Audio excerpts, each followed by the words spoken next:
So, good day everyone. We are the Group 9 and ang topic po na i-discuss po namin ngayon is the police organization ng Malaysia. So, let's start. So, police organization. The Royal Malaysian Police is primarily uniformed national and federal police force in Malaysia. The force is centralized organization and its headquarters are located at Bukit Aman, Kuala Lumpur.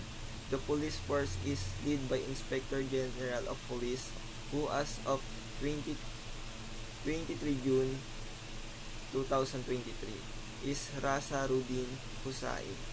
The Constitution is control, employment, recruitment, founding, discipline, duties, and powers of the police force are specified and governed by the Police Act 1967. The Royal Malaysian Police constantly cooperate with police forces worldwide, including from those six neighboring countries. Malaysia share a border with Indonesia National Police, Philippine National Police, Royal Brunei Police Force, Royal Thai Police, Singapore Police Force, and Vietnam People's Public Security. So, ang tawag nga sa police organization ng Malaysia is Royal Malaysian Police. So, sila ang uniform personnel na nagpapanatili ng kapayapaan sa Malaysia. Matatagpuan ng kanilang headquarters sa Bukit Aman, Kuala Lumpur sa Malaysia. At ang pinakamataas sa kanilang organization ay pinamumunuan ng Inspector General na si Rasaruddin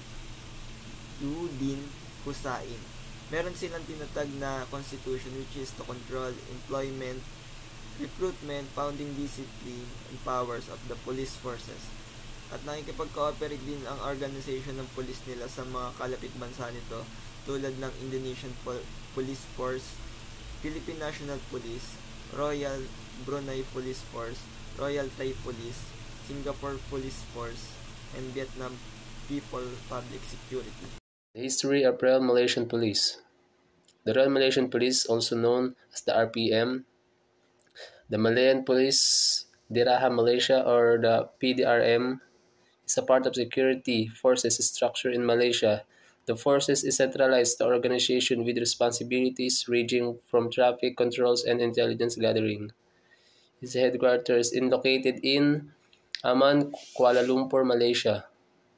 Is carrying out responsibilities in regular RPM is also assisted by support group comprising of extra police constables, police volunteers, reserve police cadets, and civilian service element. Rakan Cup is a community outreach program launched in 9th of August 2005.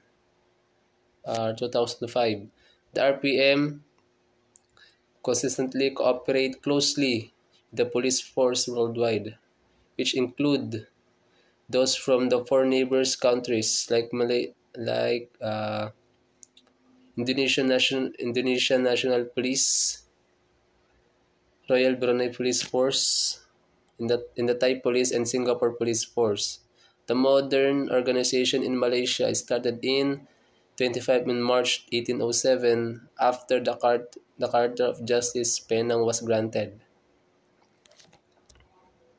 The most of the officers were British origin. Later this organization was developed in the staff settlements of Malay state, particularly in the federal Malay states.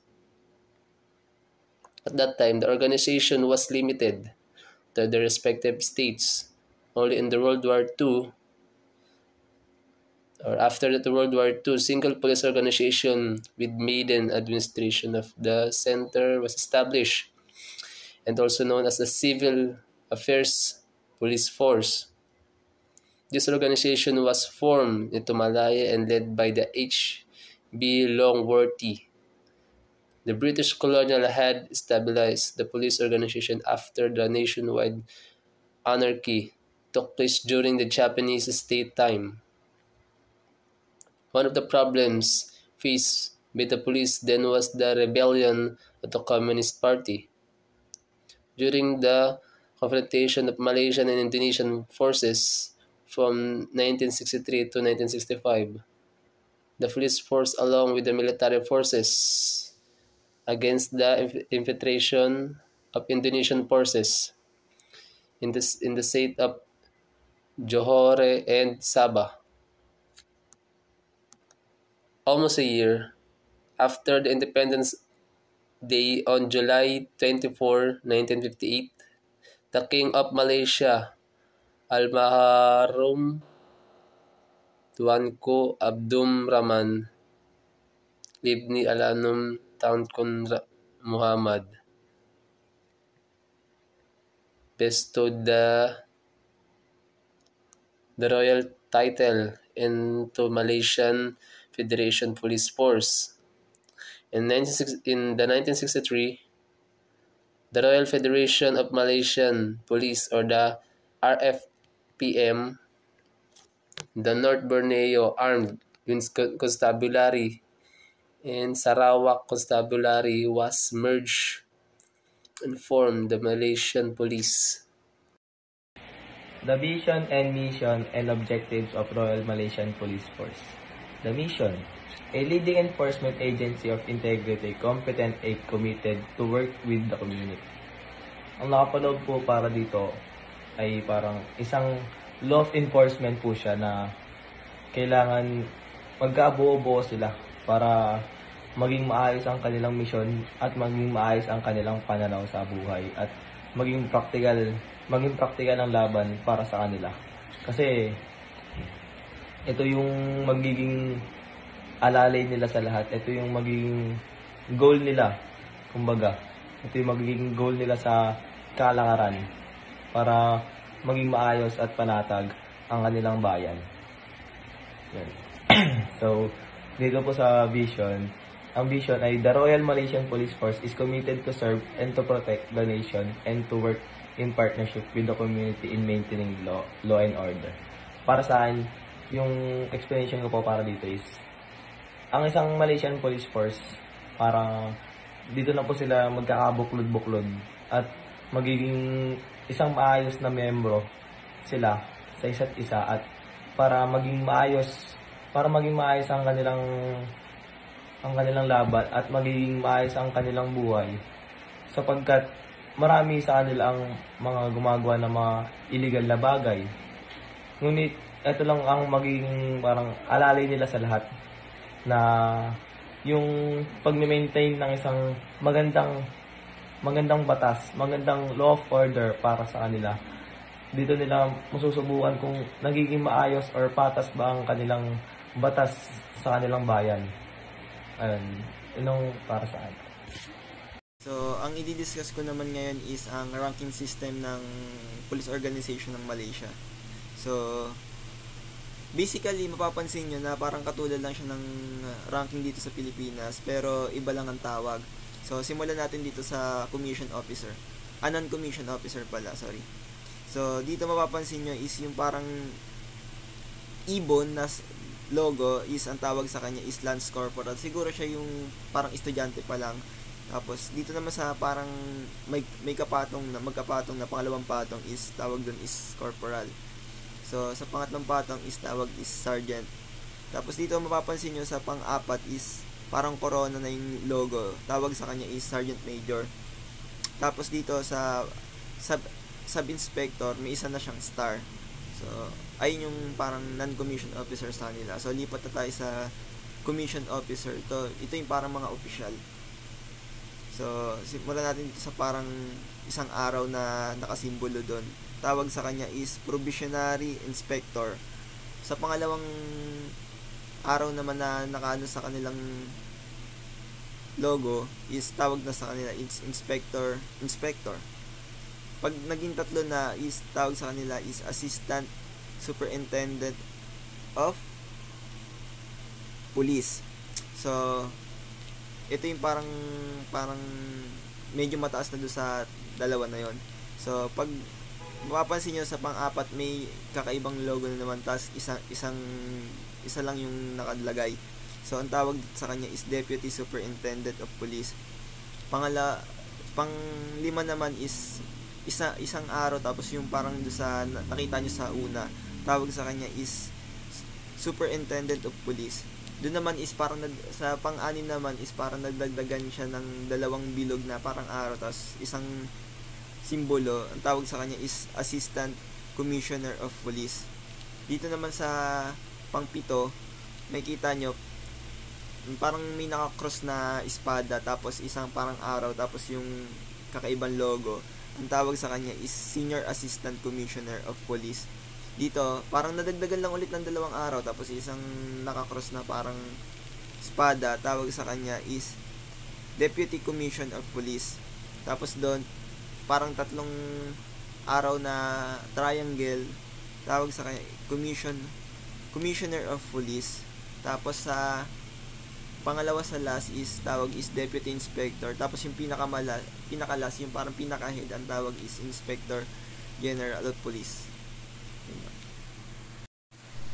So, ang i-discuss ko naman po ngayon is ang logo, parts, and symbol ng police organization ng Malaysia. So, first is ang Moon and Star. The Moon and Star is symbolize Islam as the official religion of Malaysia. So, sinisimbolo siya ng Malaysia as a kanilang religion do sa Malaysia, which is Islam. So, pangalawa is yung crown. The crown is depicted on the Royal Malaysian Police insignia, is a panegyric reference to the King of Malaysia. So, parang nagsisimbolize yung crown is para do sa pagrespeto nila sa kanilang hari sa Malaysia, parang royal crown, pagrespeto or paggalang sa kanilang hari. Tapos Kris and the Ilang Sword. The Kris is an important symbol of the Malay Peninsula. This particular weapon was used by Malay warriors in the past. So parang yung Kris is nagsisimbolo sa Malaysia para pagrespeto rin sa mga Malaysian warriors ng mga nakaraan. Tapos sumunod is the traditional machete or ilang or kwewang symbolize the state of Sarawak and Sabah in East Malaysia. It represents the spirit of heroism of multitude of ethnic tribes such as Dayak, Dusun, and Kadasan. So nagsisimbolize yung machete sa kadakilaan at katapangan na inalay ng mga ethnic groups sa kanilang bansa. So sumunod is yung tiger head. So, tiger head is symbolize courage, strength, and spirit of. Parang yung tiger head is nagsisimbolize sa kanila bilang katatagan at paniniwala sa kanilang sa sarili. And last is paddy flower. Paddy flower is reference to paddy and rice, staple food of Malaysian. So, nagsisimbolize yung paddy flower para sa kanilang ekonomiya po, kung anong kinabubuhay nila doon, ng mga pagkain or palay, ganun. Organizational structure. Ang Royal Malaysia Police ay gumagamit ng departmental at divisional organizational structure. At meron itong 4 na departamento. Ang Operation and Support, Crime Prevention and Security, Manpower and Training, and Management Services. Ito naman ay pinamumunuan ng 2 Deputy Commissioners of Police. Ang isa ay para sa operations at ang isa ay para naman sa pamamahala. Ang Deputy Commissioners of Police ay direktang nasa ilalim ng Commissioner of Police sa chain of command. Ang 4 na departamento na ayon sa pagkakabanggit ay may sari-sariling direktor ang bawat departamento na responsable sa kanilang departamento at mga divisyon nito. Ang bawat divisyon ay pinamumunuan din ng isang commanding officer at deputy commanding officer. At sa ibaba naman nila ay ang mga senior non-commissioned officers ng division at pagkatapos naman ay ang junior non-commissioned officers.